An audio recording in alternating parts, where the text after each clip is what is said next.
see how we look.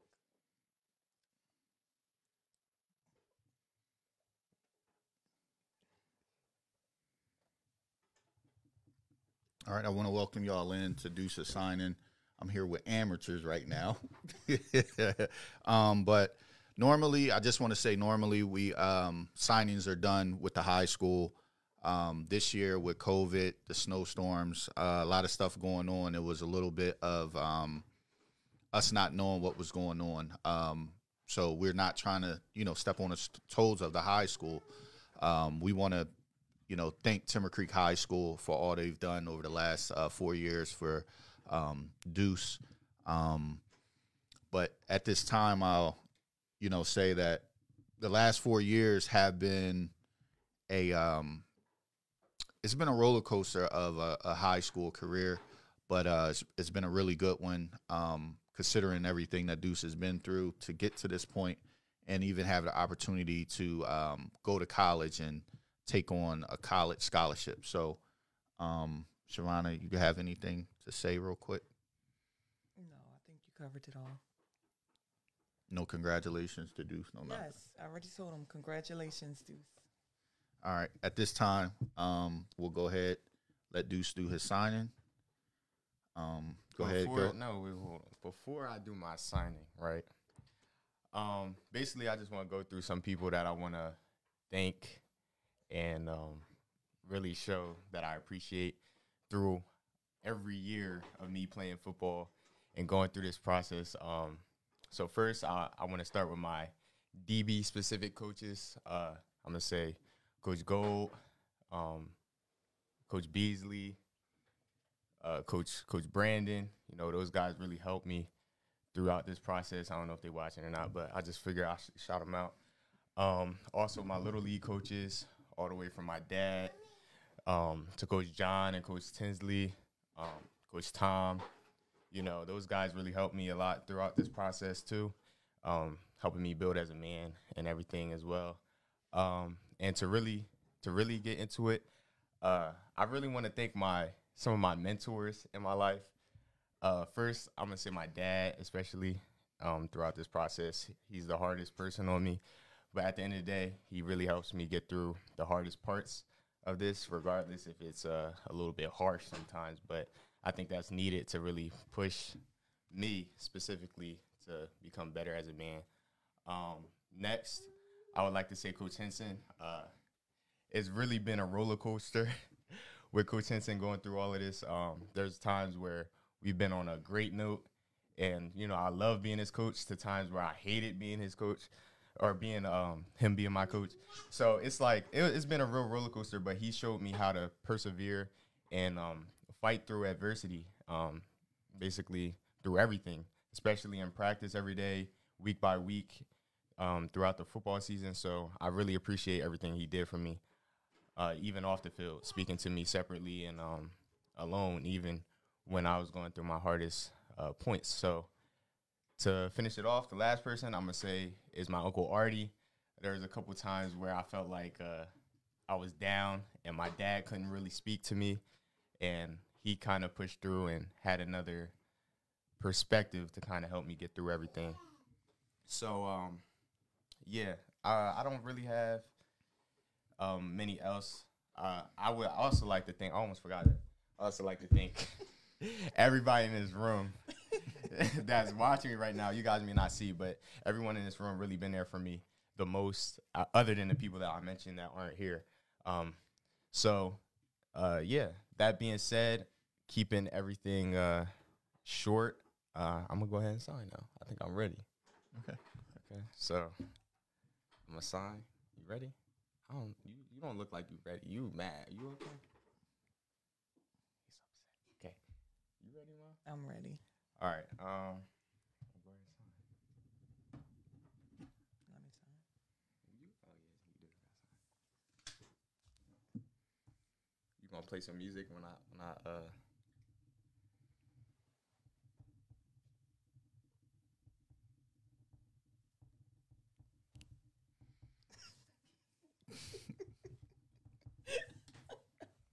Done. And it's done. Let me put this hat on. And I'm happy to be part of Hound Nation officially.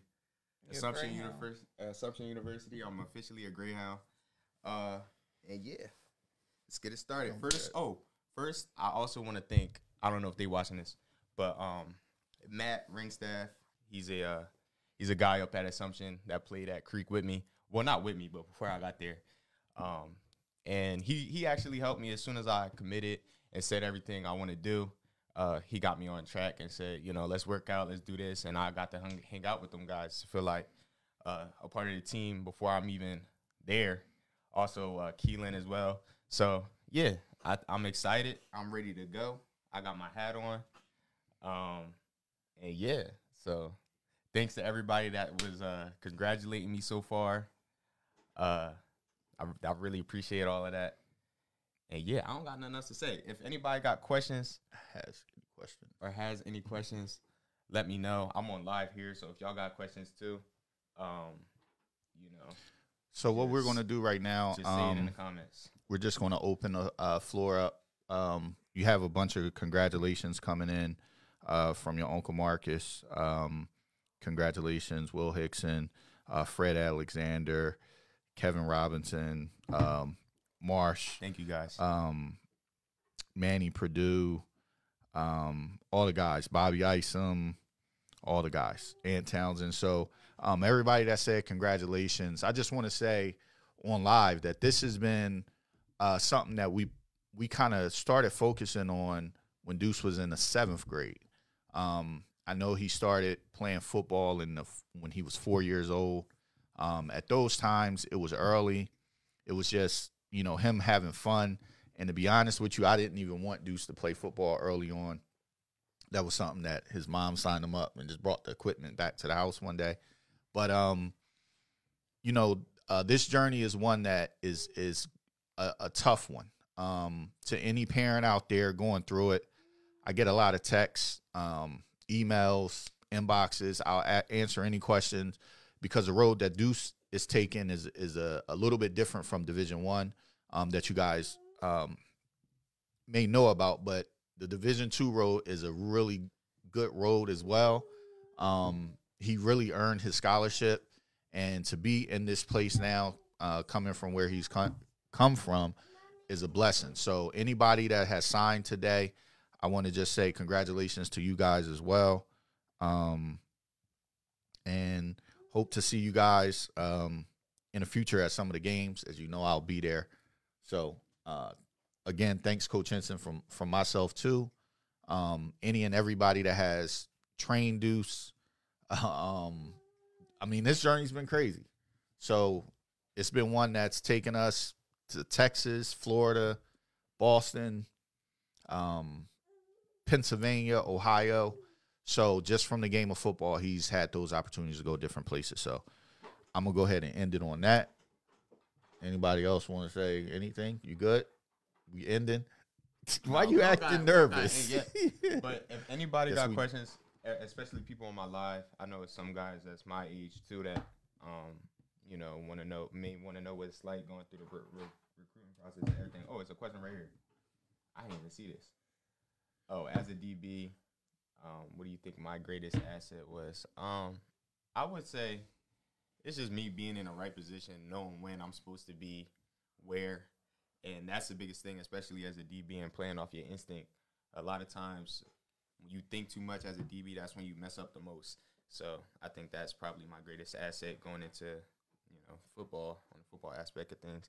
If anybody else got any questions, just let me know. Keep going. Did anyone have questions on there or no? No Just questions. congrats. Everybody's saying congratulations. So Congrats. we're gonna this is gonna wrap it up. You good? You got anything else to say?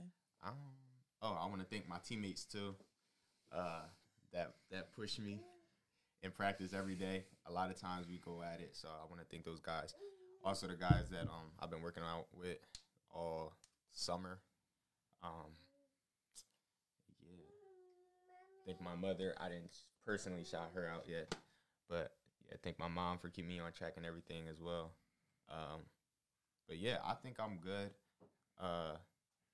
If I missed anyone, I'm sorry for missing anybody. Yeah, I think I'm good. Thank you all for saying congrats and congratulating me and everything. The last person I want to thank is Coach Kessel from Assumption, and Coach McKenzie, and Coach Blevins. and Coach Blevins, especially Coach Blevins. I reached out to him because I had some concerns. He answered them like a professional, and I can read through when somebody's trying to be fake with some things, and he was all the way clear, and I got a clear understanding of who he was as a man. So, Coach Blevins, thank you. Thanks to the Assumption family for welcoming Deuce in. With that, I'm done. Oh, You have a question? I didn't see it.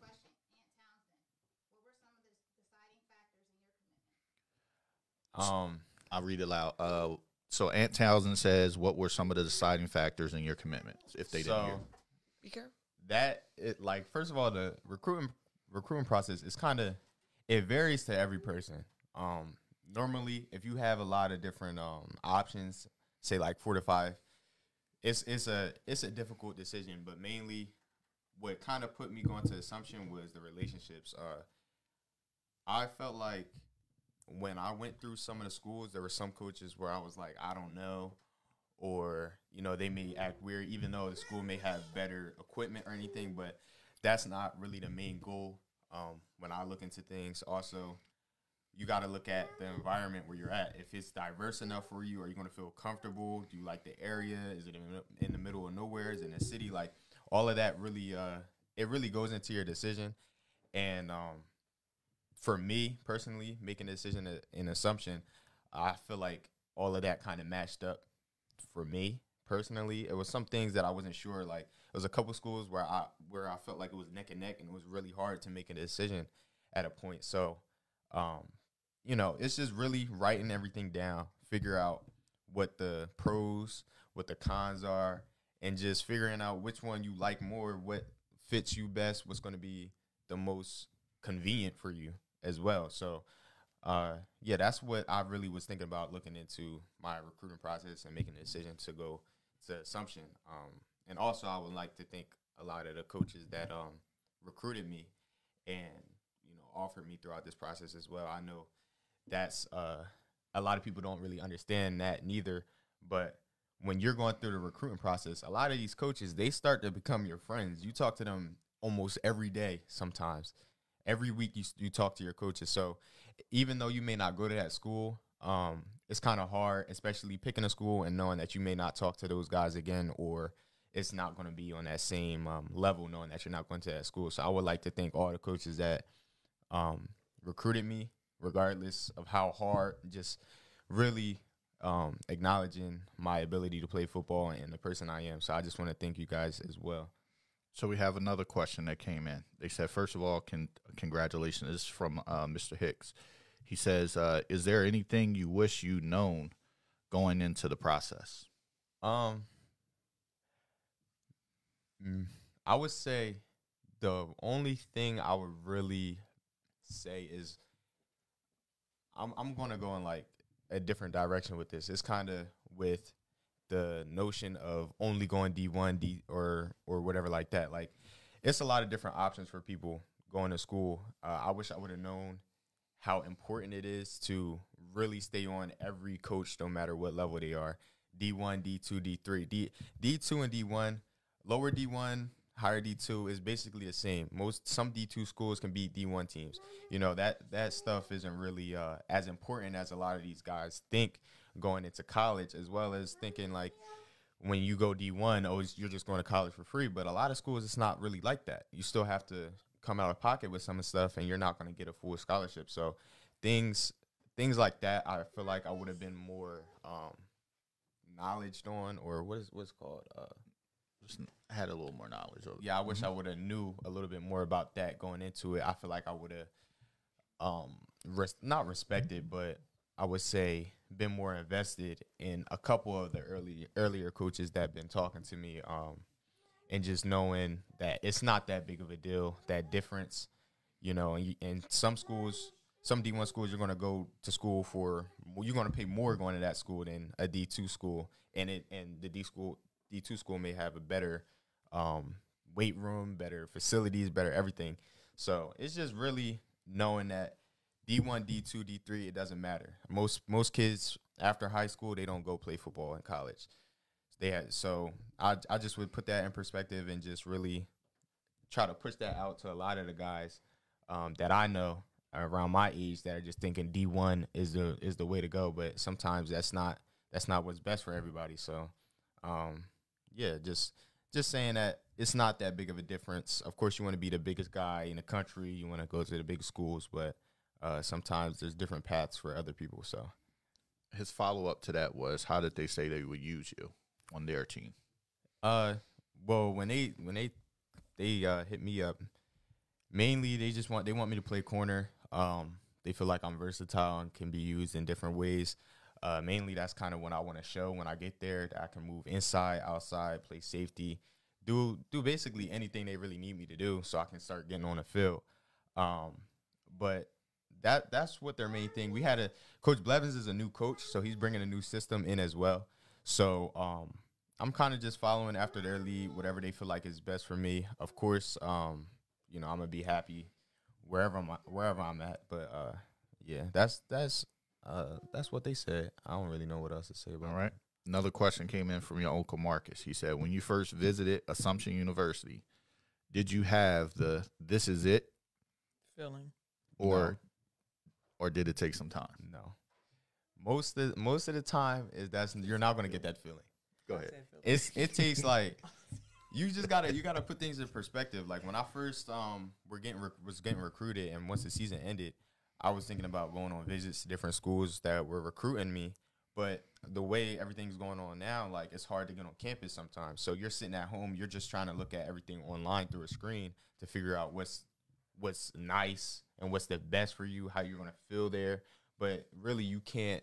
Like sometimes it's hard. So me going in there, like going to Assumption, that was like the second school I seen, and I just wanted to put it in perspective to another school. I had other visits planned leading into that, so I was like looking at it. I was like, okay, this is nice. I didn't feel like, I can't be here.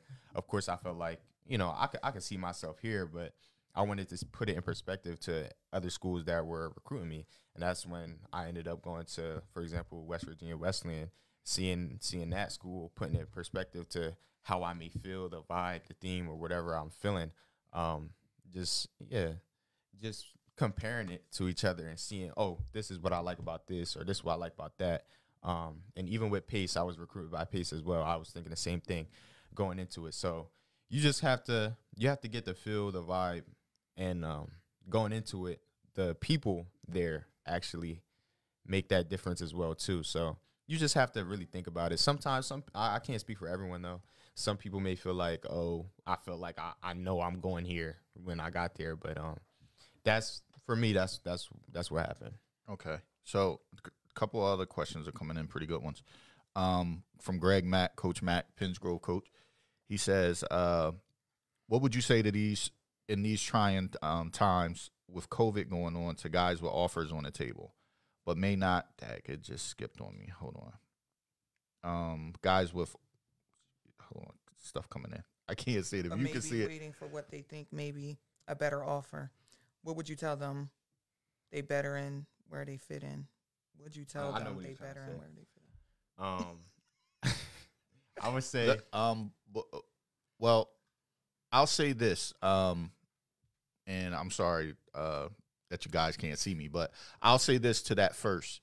Going into this process, visiting schools with coaches, the first coach said to us, this COVID situation is helping us. We have an opportunity to have a guy like you on our campus. So that was the first statement from a coach. The second statement from a coach was about COVID and about if Deuce was an inch if he was an inch or two taller, they wouldn't be able to have this conversation with him. So for him, I know it was a couple things. COVID definitely played a part into him going, to Division II. Now, off of the question that Greg was saying, as a parent, you have to put those things into perspective for the kid, because who knows what's going to happen in 3 months, in 6 months. I mean, this COVID thing is something that nobody knows what's going on. We don't know. We don't even know if it's going to be gone in 6 months. So 6 months, it may be worse than it is right now. And once you go to college, you can always transfer as a post-grad or things like that. That's not our thinking, but those are things that you can do, by taking the opportunities you have. But go ahead, speak from a player's perspective. I'm sorry about that, y'all. From a player's perspective to that question, I would say believe in yourself. I know a lot of people that feel that way and feel like, oh, I don't know, or, they don't know where they're going to go because they may feel like they're getting played out or getting sold short to their talent. So I would just say basically believe in yourself. If you feel like, you can go higher, play bigger, against bigger competition. I was about to say conference competition. I say go do it if that's what you really feel like. But before that, I would say weigh out your options. Go through and see if it's really going to be worth it. If you have a couple schools that are looking at you and they really are interested in and they have a good program, I would really take in consideration, like, do I want to give up this opportunity and try to really chase a different goal I may have?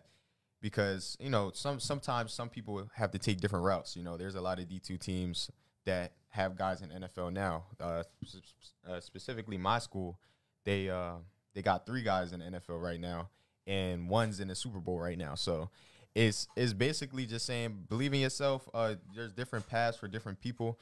I feel like this is my best path. I wasn't going to take anything for granted that I was getting, especially knowing everything that was going on. I knew going into COVID, if I went to camps, I would have a better opportunity to get some bigger offers and stuff like that. And obviously I didn't get the chance, but I kind of looked at the opportunities I had once going in the season and seeing the difference between them. I went to other schools before, and I feel like, this was a good decision for me moving forward. And, I think I can have a great future, not even on the field, but outside the field, going into my major, wanting to be in communications.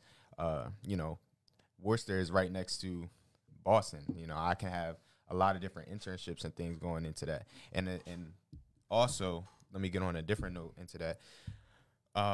When I was getting recruited by Assumption, I wasn't only getting recruited through football. The football team, the football coaches that were recruiting me, they were putting me in Zooms with professors and things like that talk about the things that you may do outside of football or after school, talking about internships that you may do, how they're going to help you personally, how they work well with the football team, if they're going to just let you fail if you're doing bad, or if they're going to help you along and really try to see you chase your goals. So a lot of schools, they may not mention that going into it. So you got to take that into account too. Is this going to be something that's going to really help me after football? Because eventually you can't, it's going to be a point where you can't play football no more. So I put that in perspective as well, knowing, once I'm done with football or going into my second or third year, I'm going to have a good internship where I can get a good job coming out of it. So, I forgot what the original question was. You answered it. Expanded on it. Off of that as well, the best piece of advice I got and I gave to Deuce was from Coach Henson about all of this stuff, what level you go to. And what Coach Henson said to me early on was, a lot of guys want to go D1. They go D1 and they don't dominate. They go D1 and they barely touch the field. He said, if you're getting D3 offers and you feel like you're a D1 player, if you go D3, you should flat out dominate D3. If you're a D1 player and you go D2, you should flat out dominate. So that was something that I really, as a parent, I started thinking about and looking at it with him. And I started looking at guys like Deontay Harris, who plays for the New Orleans Saints, that went to Assumption. If you go back and watch him through high school and college, that kid flat out dominated. So it doesn't matter. It's 2021. It's not 1976. It's not 1950. If they want you, they'll find you. They can pop on Instagram and YouTube, Snapchat, Twitter, Huddle. They anywhere to find a kid if he's good enough.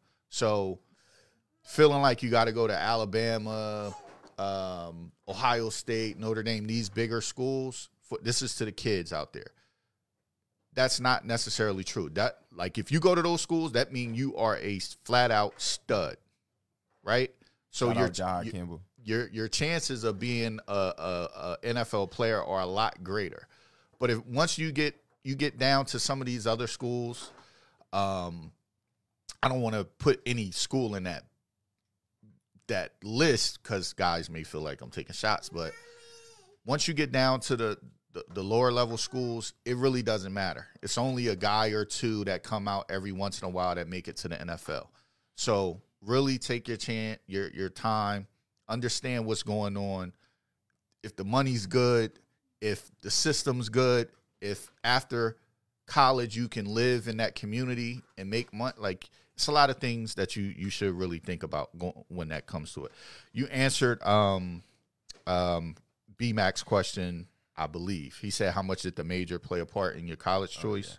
Because some schools didn't even have my major listed when I was applying, so that played a little bit into it. So you answered this a little bit from Coach Lewis, Andrew. He just said, what would you say to the younger athletes about the importance of your public reputation when it comes to recruitment? Yeah, don't be on social media. I learned this. I'm going to say this. I learned this when I went to Ohio State camp when I was young, like middle school. Not even middle school. A little bit younger than that. When the coaches at Ohio State brought all the kids together, the first thing they said is keep y'all social media under control. That's one thing that they really emphasized there. And we were young. We're not, these kids are not really doing nothing crazy, but they really emphasize that because one little thing can mess you up. You do something, say you do something that's bad, and one person catches it on video, that can mess up every opportunity you had previous. And I've seen it before personally. So you just you got to stay on track with that stuff. You got to make sure you keep everything intact. If something happens, along those lines, you can never get that back. Once it's put out, it's out there. So you just got to make sure you keep everything in control and just know what you're doing. Your image is a big thing, especially going into, the workforce and figuring out where you want to get a job. That's a big deal as well. You see people losing their job over stupid stuff online. So I would just say, these are grown people, so you just got to put that in perspective and really thinking about that. I don't know what that was it, right? Did you see anything come in?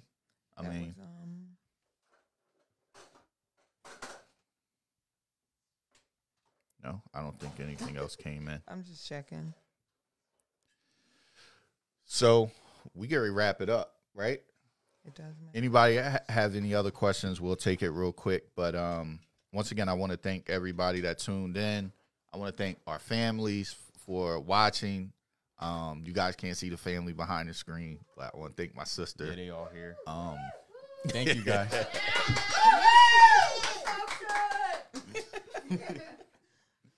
So, that's pretty much it, right? How do you see those and I can't see them? Because your phone's slow. It's a congratulations from Greg Mack, from Stephanie Hopkins, Omar Higgs, Robert Harris. Just congratulations. Yeah, congratulations. Yep. So, I think I said a lot. To wrap it up, you could do anything. Don't let nobody tell you can't do nothing. One more question, Deuce. Before you get to that. Right here. How important has it been to have that family support? Yeah, that was very important because, there's some times where you, as a person, everybody goes through it, but there's times where you feel like you may not believe in yourself or you may not have the confidence of doing something, but you just have those talks with the guys around you, not even necessarily your technical family, You know, it could be village. It takes a village. I guess. But I would say even your friends, you know, just having talks like that to try to regain your confidence. Everyone's going to go through it at one point. So that's very important, just having somebody close to you, not even necessarily your family, but that is something very important going into it. Your support system. Your support. Okay, Andrew. Rod, question for you as a father. How did you help him along the way with the recruiting trail? I always told him it was his decision. When it came down to his choice, I would give him different perspectives. Along this journey, it was 3 schools that Deuce felt like he was going to go to. And some days he would wake up and say, Dad, I'm feeling this. So, next day, Dad, I'm feeling this. So kids are very indecisive. They're indecisive.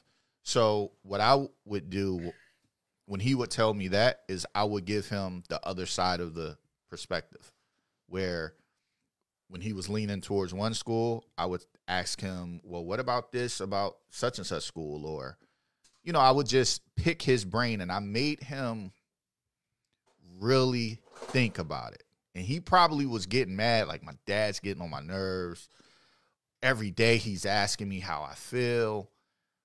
It was because I 6 calls a day. I wanted him to be sure that he was making the decision for him. The biggest thing that I always go back to, and this goes back to me being a coach, is a lot of kids go to schools that their parents want them to go to. And when they get there, they don't like the school. Or a mentor or somebody told them they should go to whatever school. And when they get there, they realize this is not the fit for me. This is not where I want to be. This is not the environment. I never wanted it to come back on me and his mom or anybody to be, if it didn't work, oh, you told me to go here. So I wanted this thing to be crystal clear. Even when he made his decision, I would call him and say, are you sure? Is it crystal clear, right? and he would get mad. So that's one of the things that I did, was always give him something else to think about the process. And when he woke up that third day and his gut felt good, I knew he was comfortable with it. So that's what I did. Do you have any questions on your live? Nah, they don't ask. Ask questions. Only one person is there. So that's pretty much it. But go ahead, you can say what you would get ready to say. Wrap things up. Did somebody say something? No, my phone is a little different because I'm on a business page, so much stuff is popping up. What I was gonna say was earlier was, like, don't let nobody tell you can't do something. Like when I was younger, I was like, what was that? Like 1 or 2? 1 going into 2. I had I had leukemia, and which if a lot of people don't know, that's cancer. It's a cancer of the blood, yes. And you know, the doctors told me, they said, well, I didn't know. They told my parents, but they told them I only had a 30% chance of living. Like 70 of that was me supposed to be in the ground right now. Like I'm not supposed to be here. So, you know, just put that in perspective. Like I'm not even supposed to be really alive right now. And then you go into it deeper. Every year I go to the same hospital I was in, AI DuPont, and the same doctor that was with me when I was 1 or 2 years old, asked me every year, "Are you playing football?" Yeah, I don't know if you should do that. Like they say the same thing every time, because you know they're scared for me. They tell me, "Well, I don't know about your heart," because they get nervous. I'm gonna have heart problems. They tell me, "Don't lift above your weight. You can't do that. It's gonna put a lot of stress on your heart. You can't do that." Every year they tell me, and I lift almost double. Not almost double, like 100 plus. So it's just putting everything into perspective, and just knowing that you could do whatever you want, no matter what you're going through, no matter what you are, you can really get wherever you want in life. Nobody would expect me to be playing football since I was 4 years old, 2 years after me having chemotherapy and giving myself them giving me radiation in my body to try to clear me of cancer. Nobody would think I would be playing football 2 years after that, running around. So, yeah, just that's all I got to say to wrap everything up. And yeah, I just want to say I'm happy that I made it to college and I'm able to play college football at Assumption University. I'm very excited. All right. I have nothing else to say. Thank everybody for tuning in. And with that being said, we're going to get up out of here. Oh, when do I leave? Somebody said when I leave. I leave in August. So a long time from now. I wish I could leave right now because I'm not even really in school. I got 4 classes. I'll be in there for 2 hours. Like I'm not even doing nothing. So I'd rather be there right now. But all right, we out of here. Thanks everybody for tuning in. See you guys. Peace out. Thank you for joining.